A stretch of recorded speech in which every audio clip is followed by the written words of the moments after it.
Welcome back to This Week in Film. It's the weekly podcast where we get together and talk about the movies we've seen over the past 7 days. I'm Nick Panunto, joined as always by Midwest Matt Lauer.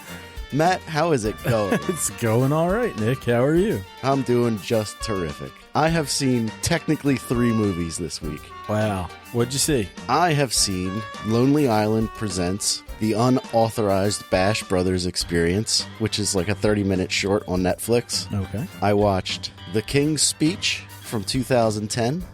And then I watched, I just got done watching it, The Legend of Tarzan from 2016. All right, then. I saw The Legend of Tarzan from 2006. I don't even remember that. This is live action? The reason. Legally, yes. Okay. Well, I saw one movie this week, and that was called The Invisible Man. Oh, you went and saw it? I sure did. Okay. In fact, I went and saw it like a couple hours after finishing the last podcast. Ah, that's funny. Yeah. So I've got a preview corner coming up, and then a movie. But it sounds like you saw a lot of stuff, so you start with something. Well, I guess I'll start with the Unauthorized Bash Brothers Experience from 2019. I don't have a whole lot to say about this. It's 30 minutes long. It's basically just 6 music videos pushed back to back to back. And if you like Lonely Island, you'll like this. They make fun of Mark McGuire and Jose Canseco from the 80s. And it's supposed to be Jose Canseco and Mark McGuire made a rap album in the late 80s during the height of the Bash Brothers days when they were in Oakland. And this is it. And that's it. That is the whole movie. And I loved it. I thought it was terrific. I kind of want you to watch it because I just want to hear you discuss it, but like not knowing anything about baseball, that would not affect your enjoyment of this if you're into it. But I could see you going either way on this, where either you hated it or you were like, this was silly and fun. You know what? I recently heard somebody else talk about this, and from what they said, I was like, that sounds like the sort of thing I would hate. And so I feel like I'd go in one direction on this, but since it's only a half hour, maybe I'll check it out. We'll see. It's pretty silly. There's one part, Maya Rudolph shows up, and she's singing this one song called Shake Your Butt. Your mama gave you that butt, so shake your butt. And they just keep getting closer and closer to Mark McGuire and Jose Canseco, and they just keep saying, shake that butt, shake that butt, shake that butt. And the music stops, and it's just these people in this parking lot saying it over and over again. God damn it, I was dying. I was almost rolling on the floor. I was laughing so hard because they're just so uncomfortable. They're just like, please stop saying it. Stop saying it. And then it just goes to the next song. But it's a lot of steroids jokes, a lot of baseball jokes, but I don't think if you didn't know anything about baseball, it would really affect you negatively watching this. But it was fun. That's really all I got on that. It's half hour. It's pretty great, especially if you like Lonely Island stuff. I think the only thing I've seen of theirs is Brigsby Bear. Did you ever see Hot Rod? No. I remember you reviewing it, but I've never seen it myself. You should watch Hot Rod. I think you'd like that a lot. It's pretty funny, but you got to be in like the right mood for it. Like that's another movie where I could see you either loving it or hating it. Mm-hmm. But I love that movie. I think that movie is a masterpiece. Yeah, it's a real flip of the coin with me with comedies. Like, you know, it's true. Things I end up liking, it's just like, oh, all right. I think most people are like, I don't know what makes that likable when the other stuff you hate so much. The jokes in it are usually pretty random, which is what you usually go for, is like random hilariousness. Yeah, something taking me by surprise. Yeah, so there's a lot of that. I like Andy Samberg. Then you might like it even more. If you like him, he kind of sells the whole movie. He's great. All right. So yeah, check that out if you got like an hour and a half to kill. I almost watched it tonight, and then as I was scrolling down to H on Hot Rod, because I just finished watching the Bash Brothers thing, and I was like, oh, I'll watch Hot Rod. It went too fast, and I ended up in the L's, and I was like, Legend of Tarzan. What the hell is this? I like that your attention span was like, nope, we're watching this instead. Yeah, that's how it went. I guess I'll just roll right into The King's Speech. I'm saving Tarzan for the end. Rock on. So The King's Speech from 2010 is directed by Tom Hooper. It stars Colin Firth, Jeffrey Rush, and Helena Bonham Carter, and this movie tells the story of King George VI, who was the King of England during World War II, his kind of rise to power and his dealing with a speech impediment. He has not a stutter, but a stammer, and he just has a very difficult time speaking, let alone public speaking. Mm-hmm. And then he gets thrust into the role as King of England, which is a job he does not want to have because he can't talk. And the movie just kind of goes from there. This was excellent. This was a wonderful movie. It's a movie that I've been wanting to watch since it was in theaters 10 years ago, which is crazy to me that it was that long ago. It's just one of those movies that I just kept pushing off. I was like, I'll just watch that later. I'll just watch it a little later. And finally, it was today. And so I loved it. It was gorgeous. It was beautifully shot, wonderfully acted. Colin Firth, I believe, won the best actor for this. Jeffrey Rush plays his speech therapist, and he's terrific in it. Helena Bonham Carter is there. So I usually like her, but in this movie, she kind of didn't have very much to do. But she is, I guess, a likable character. The character she plays, I guess the future Queen of England or whatever, or the Queen Mother. I don't know how that stuff works. She's kind of cold, but that's her job, sort of thing. So, like, Helena Bonham Carter does a good job in this movie. I just don't think I care for her character very well or very much. Okay. But Colin Firth and Jeffrey Rush are spellbinding in this. I don't know anything about King George VI other than he was the King of England during World War II, which I then got confused with the Prime Minister, and I was like, I thought Churchill was the King of England.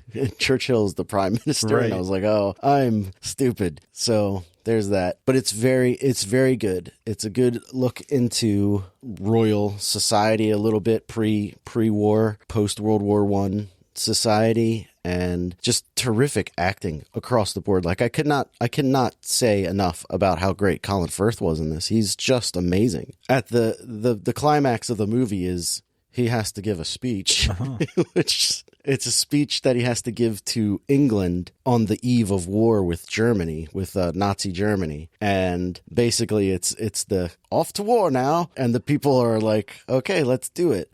And he's got to deliver this speech, and everyone knows he's got this real bad speech problem. Everyone in the Royal Society knows he has a real bad speech impediment, and so they're all very nervous. Right. And he is petrified. He is just goddamn terrified of, one, embarrassing himself, two, embarrassing his role because he just becomes king. His brother, I want to say Philip. Who's the other king? It's played by... So, like, his father, the King George V, is played by Dumbledore, a Dumbledore. I'm not sure which one, but it's 2010, so I think it's the second Dumbledore. It would have to be, yeah. His name's not in this list of easily accessible names. So he dies, and then Colin Firth's brother, I want to say Edward, but I don't think that that's true.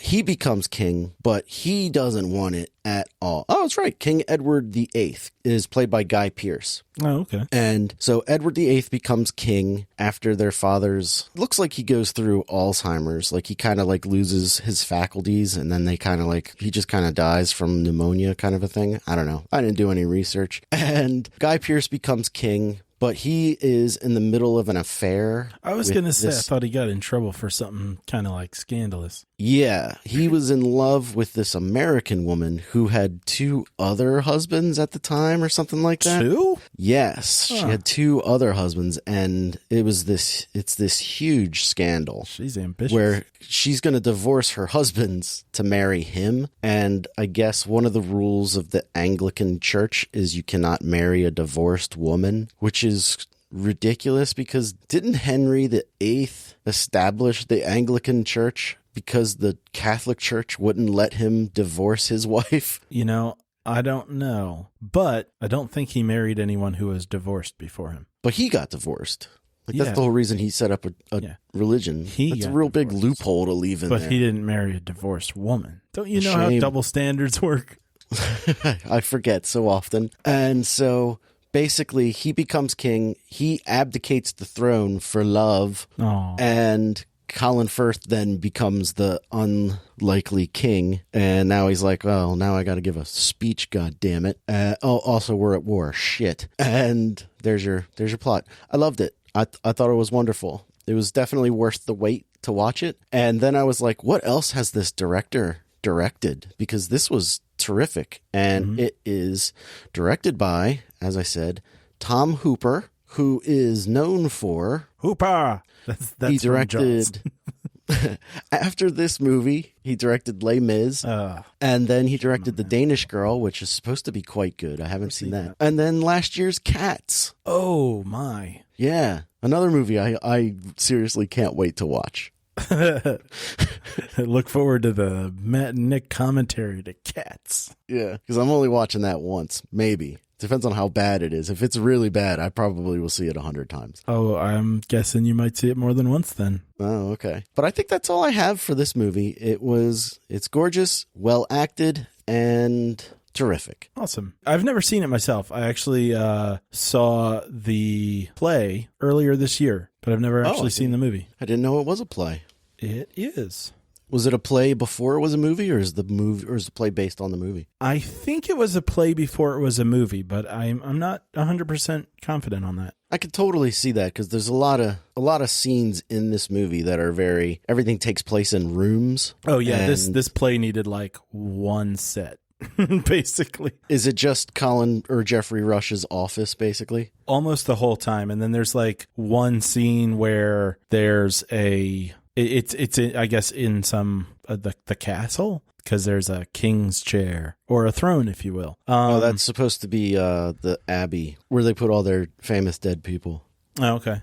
Westminster? Well, sure. That's the Abbey. It's either that or a dog show. It's the only Abbey I've heard of. And then for like one scene, they put a microphone in front of him. But I think it's the stage was still set for like the Abbey, I guess. Mm-hmm. Anyway, yeah. It was a good play, though. I mean, I could see the movie being good, and I don't know quite why Colin Firth gets as much hype as he gets, but I've liked him in anything I've seen him in. So, yeah. I always enjoy seeing him. Like, I can't think of many other things that he's in, but every time he shows up, I'm always like taken aback, and then when he's gone, I'm like, oh, I liked him. Like, isn't he in that first Kingsman's movie? He's in both Kingsman movies. Oh, you're right. Oh, I never saw the second one, but he comes back, he right? Does. Spoiler alert. Yeah. Well, yeah, I mean, that was in the preview. It basically was the preview. Right. They're like, hey, here's this movie. And then at the very end, they're like, by the way, he's back. Please see our movie. Back in action. Did that other The King's Man, did that come out yet? I don't think so. Man, I don't even know. Is he in that too? No. This one is a prequel that everyone was asking for. I don't mean that. Yeah, okay. I don't mean that. Anyhow, well, since you did your second thing and there's only one more left, I suppose I will get into some preview corner. Preview corner. We have a rap horn now. What was that? That was... There's like an air horn and then preview corner, but it sounds like Nick's falling off a skateboard while he's trying to say it. Yeah, I'm also drinking Mountain Dew. It's very extreme. Oh, so you're losing your balance after all. That makes sense. So I'm going to, throughout this preview corner, I'm going to point out a couple things because I got to the theater to check this out. Didn't know much about it other than that you had said you heard something positive and that I had thought the previews looked pretty good, but I wasn't quite sure what I was in for. And the first preview was for Mulan. And I thought to myself, uh-oh. I thought I was coming to a horror movie. This must not be a horror movie. And then the next preview, and by the way, Mulan looks fine, actually. I think it was a slightly different preview than what I've seen before, or I was just paying a little bit more attention, but it looks all right. I've never seen the cartoon, so I don't have anything to compare it to. And then I saw a commercial or a preview for a movie called Still Believe, but which I called Boy Singer. And then you because it just seemed so bad. And then I was like at the very beginning of the preview, like there's this kid like talking or something, and strummed an acoustic guitar, and I was like, oh, someone's dying in this movie. And then there was like all this uplifting music, and then someone's like, I need to survive. And I was like, oh, I guess they are going to die. And I wrote in parentheses, am I in the right theater? At this point, I'm very concerned that this movie is either going to be really bad or that I am legitimately in the wrong theater. I did buy the ticket without paying much attention because I didn't have a lot of time to get to the theater. So when I got there and they told me, go through that door into the IMAX theater, I was like, IMAX? For The Invisible Man? So I really was at this point going, maybe I just went in the wrong one. Maybe they gave me the wrong ticket. Who knows? My next note says, Vin Diesel sucks. But I think it meant Vin Diesel.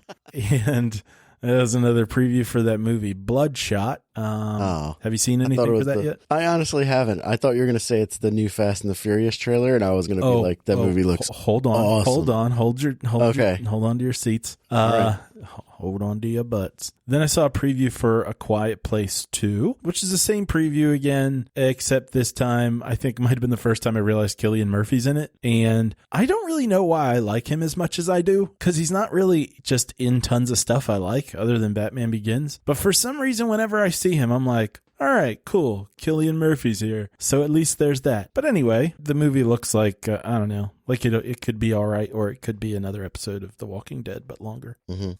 Then I saw a preview for Tenet. And now this one, I think, is the one that you saw. Because it wasn't just him looking through a window with bullet holes in it. And stuff happened in this trailer. Yeah. And so Tenet, it didn't really tell you what's going on, but literally one of the characters said to another character, don't try to understand it.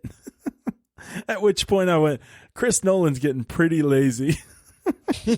He's just telling people not to bother to try to understand his movies. And the dialogue seemed a little overly dramatic, but I'm still intrigued. Christopher Nolan, you always got me. And then last, there was one more preview, and that was for Fast and Furious 9. Again, starring Vin Diesel. Apparently, my phone really thinks that's what I'm trying to type. I don't really know what to say about it because I've never seen any of these movies, and I don't really want to. And Vin Diesel's in it, so that's kind of a turnoff for me. I know judge movies, not people, but I don't like Vin Diesel. And I don't know, The Rock, I guess, isn't in this one. Now that they gave him a spinoff, him and Vin Diesel don't have to be in the same movie, I guess. They hate each other, apparently. Yeah, I know. Which is why they gave him different movies. So, okay, so they don't have to deal with each other. I guess, yeah. All right. Well, that was John Cena's in the new one. Yes, that's true. He's Vin Diesel's long-lost brother, who's also a bad guy. They look like brothers. They sure do. Oh, it looks awesome. I almost watched the Fate. I still haven't seen Fate of the Furious, the 8th one, or the Hobbs and Shaw movie. Oh, I hear that Hobbs and Shaw is a steaming pile of crap. Yeah, I know. I can't wait. Apparently you can wait, buddy. It was in the theater and it's been out on I got to Blubrry. be in the right frame of mind. I got to be ready for it. Well, it's ready for you. All right, so that was it for the preview corner. I guess when you see a movie in IMAX, you only have to see 6 previews, not 8. No commercials? No, nothing of note. And so The Invisible Man in IMAX. I can tell you this much: you don't need to see it in IMAX. I don't really know why it was offered that way. Not that it's a bad-looking movie, but there's nothing that requires IMAX. It's way too, I think every scene takes place indoors, and the action's pretty low-key. So, anyway. The main character's invisible. That, too. Great face acting by the Invisible Man. It's very... Very subtle. Well, so this movie stars Elizabeth Moss and a bunch of other people. Actually, not that many other people. I would say the person who has the second most time on screen is her... I guess it's her sister's ex-husband, played by Aldous Hodge, who I'm pretty sure I've seen in something, but I'm not sure what. And it's never actually explained in the movie, I don't think, but... when he first showed up, and I saw some interactions with him and her sister, I'm like, what's the deal here? Are they together? Because they kind of wrap their arms around each other, not in a warm embrace, but arm over the shoulder kind of thing. But they're not together. So it's a little, I don't know, a little strange and never explained. It's not bad though. It's just I don't really need them to explain it. It was just interesting, I guess, because I was like, well, you don't see that too often, like exes who are getting along and the movie's not about them being exes. But anyway, he's in the movie second most to Elizabeth Moss. This movie is like all her. And this is written and directed by Lee Winnell, by the way, who made Upgrade. Oh, really? Yeah. Okay. Yeah. I didn't know that. You know, one thing I didn't check it was the actual what the rating was on this movie, because I walked out thinking if this was rated R, that seems to fit. If it's PG-13, they really pushed it to the limit. Looks like it's rated R. So, okay. She's in a relationship, and they established this all within the first minute without even any lines, that she's in an abusive relationship and she is trying to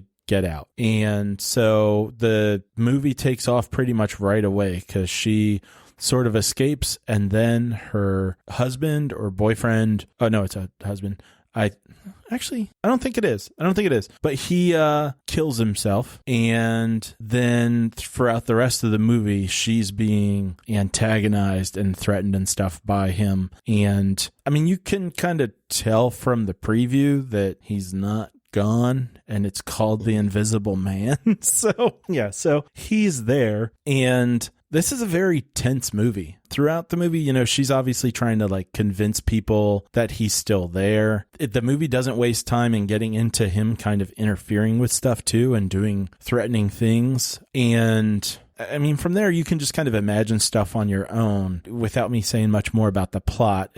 Pretty much anything I'm going to say from here on out is mostly the good of the movie. The use of framing is really effective. The camera work is good at making you feel this presence without there actually even being anything to see. So for instance, for anybody who doesn't, I guess, have exposure to kind of basic photography stuff, when someone is looking in, left or right, you generally want them looking from, if they're on the left side of the screen, you want them looking to the right, kind of into the open space. And they use the opposite of that. So she'll be looking off screen and she'll be standing near the edge of the screen. So it makes the space behind her feel like he's there without having to do much more to imply his presence. And it's really effective, I think. The stuff that he does to mess with her isn't just useless, goofy pranks. I think in another movie like this, you might see things where someone's being spooked and it's just what do you call those? Jump scares? Mm-hmm. And just things thrown in there, but they have no effect. In this movie, it's most of the things that happen have some sort of consequence and are pretty important. And some of them are actually used to make the main character seem kind of aggressive. So it adds a lot of weight to events in the movie. It doesn't make it just seem like nothing's really happening except for these thrown in jump scares and the like. That was kind of an effective tone throughout the movie. I felt the stress kind of in the shoes of the main character, where I'm he's making all this crappy stuff happen and I really want her to get out. And there was one point where I was I want this movie to end just because I'm anxious, and realized, this is pretty effective here. So, and there's a lot throughout the entire movie that's you can kind of put together without them spelling out things. There's not a lot of exposition dump, and it's a pretty well edited movie too, I think. It felt like it was shorter than it was, and I think pretty much the entire time I just felt pretty impressed. I was waiting for it to get bad. This is a Blumhouse movie, and I had just seen that other Blumhouse movie, Fantasy Island. So that was a bit of a oh God, how bad is this going to be? But I think the worst part of this movie really was that there were moments where the character, I think her name was Cassie, she'll be talking to people and trying to convince them that, he's around, that he's dangerous, and she would seem it would be following some moment of her seeming aggressive due to whatever he's done. She'd say oh no, that was, this is him. He's ruining everything, whatever. And in those moments, they would have her seem a bit kind of if the point of it is that people are going to think she's hallucinating, they have her acting in such a way that it would be hard to take her seriously. It's not super over the top, and she should be distraught given the circumstances, but she's a little bit more seeming like they're trying to make her look quote unquote crazy or something. So that was a little bit of a ding.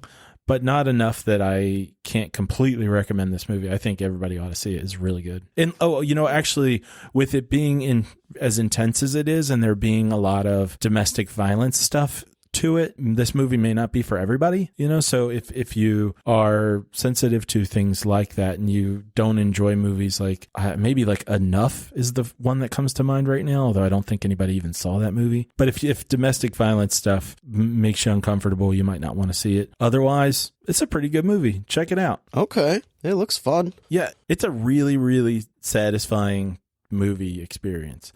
I don't think you need to see it in the theater, but if you're looking to go to the theater and you just want to see something good, I'd say put this at the top of your list. Okay. Yeah. That sounds great. Cool. And in spite of those moments that I was talking about where it seems like things are meant to make her look a little extra unstable, I get the sense that that's more direction than anything, because Elizabeth Moss is really, really good in this. And so was the other actor whose name I accidentally deleted. Aldi? Isn't that Aldi? That sounds... Isn't that his name? That sounds similar. Yeah. Yeah, we'll go with that. Aldi. Named after that supermarket? Aldous Hodge. Oh, I was close. Oh, and there's a kid actor in this too, and she's actually really good too. Her name is Storm Reed. Do you get to see the Invisible Man's junk flopping around like Kevin Bacon in Hollow Man? This movie is a lot better than Hollow Man. And no, you don't see his junk flopping around. I'd refuse to believe that statement. Not the junk one, but better than Hollow Man. I don't think it's possible. It's definitely better than Hollow Man. All right. Looks great. like it's got wait to see it. So 7.6 on IMDb. I'm surprised it's not higher. Yeah, well, take a look at the rating that they gave Legend of Tarzan, and you're going to be like, this is a waste of my time. Well, tell me about it right now. Legend of Tarzan from 2016, directed by David Yates. It stars Alexander Skarsgård, Margot Robbie, really? Christoph Waltz, and Samuel L. Jackson. Wait, what? Oh, yeah. What are all these people doing in this movie? And what's his name is in this, too? The dude from... He was in Guardians, and then he was in Captain Marvel, but also Shazam. Oh, the guy from Gladiator? Yeah, something with a D... I almost said Digimon, but that's the name of a terrible show. Digimon Hunso, he's in this too, and that's a shame. This movie it was a cluster. It has a 6.2. Yeah, which is way too high. Incomprehensible was the word I wanted to use to describe this movie. Really? Incomprehensible. How can this possibly exist in the way that it is? So one of the things I realized while watching this is that this is the Dark Knight Rises of the Tarzan trilogy. Oh, Lord. Oh, what's that, Matt? You say you haven't seen the first two Tarzan movies? Wait, what? I thought you meant it was the Dark Knight Rises in that it was not that good. Wait, there are two others? No, there's not. But this is the third one. Okay, so this takes place after itself. Yeah. Huh. So this movie takes place after Tarzan has been rescued and brought back to England.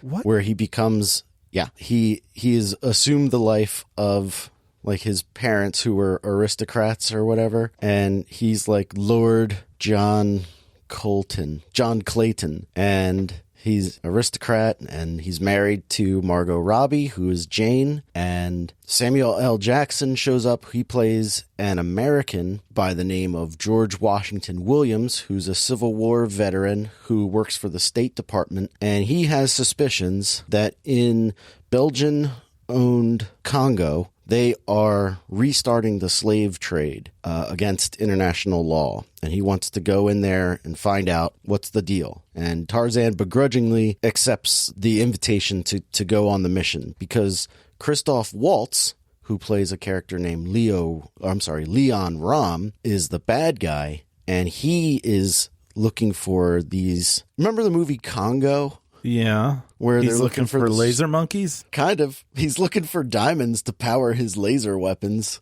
Oh, gosh. That's not true, the laser weapons thing, but that's all I could think about the whole time was, they're going to eventually use these Congo diamonds to power their laser weapons and then have that sign language monkey is Tarzan's mom. So that's what I was thinking about the whole time. The extended Tarzan universe. I still remember from having seen Congo once that monkey's name was, that chimp's name rather, was Amy. Yeah, that's right. And Amy doesn't like that. Doesn't that what she say? Amy no like or something? Something like that. So Christoph Waltz is the bad guy. Margot Robbie is in this and is terrible. She's just terrible. I don't blame Margot Robbie for that, but while she's on screen performing, you're like, ugh, why is this terrible Brooklyn actress performing in this role? And then right before we started the show, I looked up her IMDb because I was like, Margot Robbie hasn't been around that long. What else is she like? What else is she in? And first of all, she was born in 1990, which weirded me out. But she's from Australia. Australia, yeah. Yeah, I thought she was like an American. Yeah, and I hear you on the 1990 thing too. So that kind of blew me away, and I was like, oh, well, why did they just? I have never read any of the Tarzan books, and I don't think I've ever seen another Tarzan movie besides the Disney one, and maybe the other ones when I was a kid, like those old black and white serials and stuff. Like maybe I saw a few of them. Like I know who Tarzan is, right? Like everybody knows who Tarzan is, and Tarzan and Jane, like you get it. He's the king of the ape men or whatever. And Margot Robbie's doing this American accent the whole time, and it is the worst. It just does not fit with anything going on. Even Samuel L. Jackson is in this movie for some reason, and he is just terrible in this. He's got this ridiculous wig on, and I normally don't spot things like that, like wigs and whatnot. They usually like, I'm just like, yeah, that's his hair. But like this one, I'm like, Samuel L. Jackson is a bald man. Like he's got the most beautiful head of no hair, and you've got this fake head of hair. Yeah, and in this movie, he's wearing this like terrible. It's not even a terrible wig, but I'm just like, Samuel L. Jackson doesn't have hair, and he's got like more hair in this movie than he does in Jurassic Park. So that's your plot: is Christoph Waltz kidnaps Jane, and Tarzan's got to save her, and Christoph Waltz is basically leading Tarzan to Dijman Hunso, who wants Tarzan's life for killing his son years ago when Tarzan lived in the jungle. There's your plot. Okay, that is a lot of plot. There is not a lot of plot. Well, there's a lot of things. Yeah. This is a movie that deserved to be shot in Africa. Oh, I thought like you were a movie like in this. the head. Like, I mean, there's a shell of a pretty exciting movie here. Yeah. Or a pretty interesting movie. And you could tell they got real cheap with everything. I was reading the internet trivia for it, and the director, who is David Yates, who directed like a whole bunch of the Harry Potter movies and the newer Harry Potter movies, they took him on some tour, an airplane tour of Africa, and we're flying him all over the place to get like looks at vistas and stuff, like location scouting. Mm-hmm. And then he flew back to England and said, "We want it to look like this." And they're like, okay, get to work, computer people. Make it look like that. And then later they sent a cinematographer out to shoot landscape stuff so that they could just green screen everything in. Oh, yeah. And a movie like this needed to be shot in Africa. Like this needed that on location kind of feel, yeah. Because everything about this movie feels so fake. At no point do you feel like you're actually in the jungle or a part of this world. Some of the animals, I haven't seen that Lion King remake yet, the Jon Favreau Lion King yet, but from the trailers, like the animals in that are breathtakingly gorgeous. This movie has some of that where you're very impressed with like the emotion, and you're able to recognize some of these gorillas, and like the differences between them are like each gorilla has its own personality, and it doesn't exist, like it's just a cartoon character, and that's very impressive. And then they'll show this close up of an ostrich's face, and you're like, what is this Hanna-Barbera cartoon doing in the middle of this Warner Brothers picture? Like, it's the worst looking thing. There's another part where Margot Robbie is like trapped on a boat. Oh, and at one point she refers to herself, so what am I, just a damsel in distress? And you're like, yeah. And so she's on a boat, like handcuffed to a bar, and this cartoon butterfly starts floating around her. And some of the sequences, the butterfly looks real, where you're like, oh, that looks real. Oh, it looks terrible. Oh, it looks real. oh, it looks terrible. You could tell like two different people were making this animation or two different teams were making the animation. And that's the other thing about this movie is that it feels like it's directed by four different people. You've got one guy who wishes he was Zack Snyder because there's a lot of fast forward, slow motion. Okay. And then there's another guy who thinks he's real artsy because you'll be swinging around like on vines in the jungle, like Spider-Man in the jungle, and the camera will be upside down or will be unbelievably close on someone's face and get just real artsy stuff where you're like, this doesn't fit with the rest of it. And then you got your third director who directed most of the movie who's very boring, where it's stand in front of that green screen. Great, we got it. We'll just fill in everything else. Yeah. Say your lines, move on. Oh man, the special effects in this movie are the most, like the people who put this out should be embarrassed that they put this out. I was shocked watching it. This is a Warner Brothers movie. Like it feels like it should be like a lower tier, like a New Line Cinema presentation. Mm-hmm. And you're just like, wow. This is what they decided to go with. And this was like supposed to be a huge summer movie. Like this was supposed to kickstart a whole franchise. And I guess it did well. Wait, like, if you want to kickstart a franchise, why would you start after the events? Exactly. And this movie is nothing but like every time the movie gets bored, it's like, oh, let's flashback. Let's flash back to when Tarzan was a baby. Let's flash back to when Tarzan was a little boy. Let's flash back to when Tarzan was a teenager. Let's flash back to when Tarzan meets Jane. Let's flash back to the last time we flash back. There are so many flashbacks in this movie. And then there are parts where we flash back to stuff we have already flashed back to. At one point, Margot Robbie says the same monologue twice about the legend of Tarzan. And you're just like, why? Are you serious? Yeah. There's this one sequence where they're in his village where they the two of them kind of grew up, and the local people are singing like a native song, and she's translating for Samuel L. Jackson, and she says they're singing the legend of Tarzan about how they didn't know if he was real, the boy who lived with the apes, blah, blah, blah, all that stuff. And then at the end of the movie, it's the end of Spider-Man 2 where you're just swinging around New York City, except it's Tarzan in the jungle just swinging around. And she's doing the same exact monologue where it's like, they're talking about the legend of Tarzan, the boy who lived with the apes many moons ago. Literally says many moons ago. Yeah, this movie was embarrassing to watch. How long was it? An hour 50. Ugh. I could have watched Hot Rod. I mean, you're lucky because every movie's like 2 hours and 45 minutes nowadays. Yeah, that's true. But, yeah. This movie feels like there was a lot cut out of it. Oh, I bet there was. It feels like there was more story, and they were just like, chop it.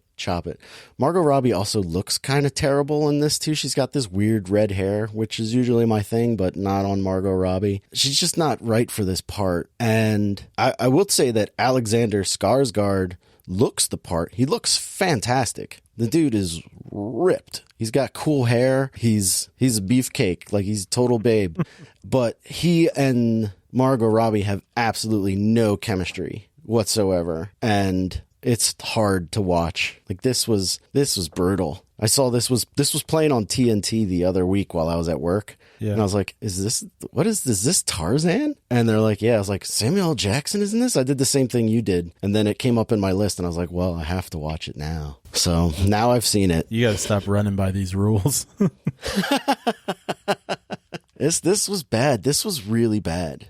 Sounds it. The CGI was, at one point they're running around in the trees and it looks worse than that sequence in Kingdom of the Crystal Skull where Shia LaBeouf is swinging around with the monkeys. Bad CGI. This looks worse than that. Oh, and you've got 80-year-old Samuel L. Jackson jumping off of cliffs and falling through trees to catch himself. And it's just so unrealistic. Now, like, they could have made a fun movie here. Like, like I said, there's the shell of a pretty decent fun movie here if they just kind of dove into it a little more. Mm-hmm. Like, Christoph Waltz is the bad guy, and it seems like he wants to play the same character he does in Inglourious Bastards, and either he didn't want to do it or they wouldn't let him do it. But he's like this villain, but he's got no teeth whatsoever. He's got nothing to do. He's very boring. I thought you meant that literally for a moment.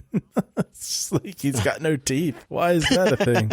He does have this set of rosary beads that he uses, like Jet Li in Lethal Weapon 4, which was pretty weird. And so that's it. Like, he just kept waiting for Christoph Waltz to do something interesting, and he just never does. He's as terrible in this movie as he was in Spectre, where he's just got nothing, where they're just like, ooh, look, it's Christoph Waltz. He's going to do that thing we all like. Oh, he didn't do it. I haven't seen all right, Spectre, maybe next but time. I've heard bad things. It's not very good. Fair enough. Looks great, but it's not a good story. Boring story. Very boring. I'll pass. But like some of the action is pretty good, but like meaningless. Just, you don't care about any of these characters.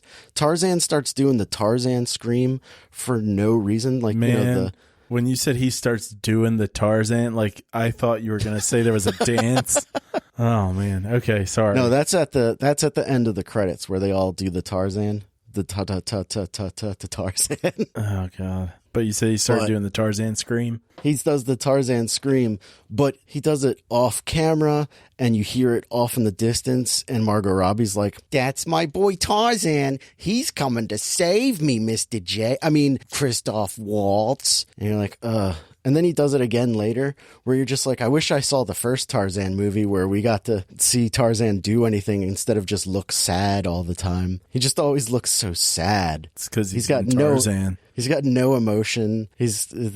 Alexander Skarsgård was terrible in this, but he looked fantastic. Looked fantastic. I mean, damn, dog. Kid was ripped. Tarzan's something they need to just let go. It's over. I don't think you're ever going to bring Tarzan back. I don't think that's a thing that could be a thing after like the 1950s. Yeah, there's a lot of colonialism in this, and they do play that up, which is why I think Samuel L. Jackson is in it, to be kind of like, they're trying to jumpstart the slave trade, but we've got this, Tarzan's working with this black guy from America, Civil War veteran, we're all against slavery, so we can have all these black people in bondage, so we're cool, right? This is fine? Great. That sounds gross. It is. Felt very cheap. Yeah, it sounds it. Emotionally cheap, on top of the very cheap looking special effects. Mm-hmm. So, for real though, that's all I have on Legend of Tarzan. Sure it is. Well, Matt, we've talked about 4 movies, and somehow we're only in the first hour of this show. Still, wow, good for us. Yeah, I guess it's time for our movie ranking list. And is that what we do? I thought you were changing things up. I have an idea, and I guess I'll throw it by you right now. See how you feel about it. This probably won't make the show. Okay. All right. So we're going back into the show now. All right. So Matt, as of last week, we've retired you didn't know it, but we have now retired our 2019 movie rankings list, which was a lot of fun. The memories. The memories? Yeah. Just remember all that lactation. Gross. Stellan Skarsgård's got some huge pecs in this movie. Man, you just can't in the Tarzan movie. Dude's a hunk. And so we are starting a new list. Again, it'll be 2 separate lists, your list and my list. But this time we're going to get a little more specific with it. We should have to rate the movies the other person saw. I kind of like that idea. No. We should add that as a category. What do you think? We should call it the "What do you think I'll give it" category. Oh God! I'm going to add that.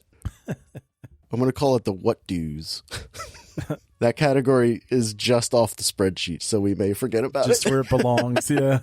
Yeah. All right. So we're going to keep track of the movie title, the episode that we saw it, and then we have 6 categories now of what we're going to rate the movie on. We've got the plot of the movie, which will encompass like the general story and writing, the acting, which is the acting, pacing of the movie, the aesthetics of the movie, and how much we enjoyed the movie. And then the final category is, hey, Nick or Matt, what do you think I'm going to rate this movie as? Which is great. And these are all on a 1 to 5? Yeah, we could do that. All right. 1 to 5 with half stars. Okay. All right, so Matt, you are up first. What is the greatest movie of all time? Wait, what? I thought I was talking about The Invisible Man. Yeah, it's going at the top of your list. Oh, these are also still going in an order. I see. Well, then, The Invisible Man is the greatest movie ever. Oh, wow. 2020. On a scale of 0.5 to 5, what would you rate the plot of The Invisible Man as? I'm going to give it a 4.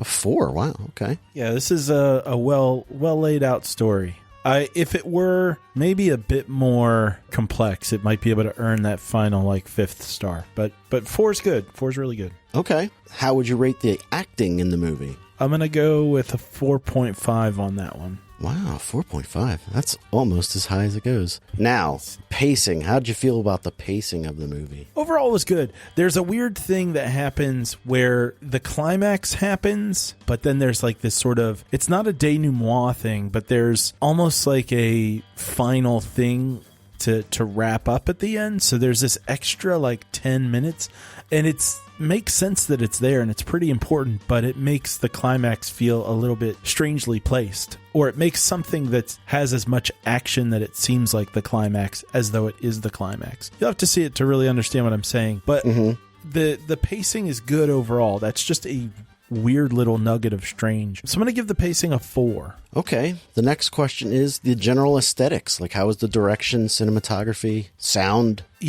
Especially because of the camera work and the implying the invisible dude being there, I'm going to have to give this it's getting points for that, but there's not a whole lot of amazingly beautiful shots or anything. So I'm going to give it a 4. 4. Wow, this is way up there. And what's your enjoyment on this movie? What's your enjoyment level? People are going to see this movie and say, Matt, you may have rated this movie too highly.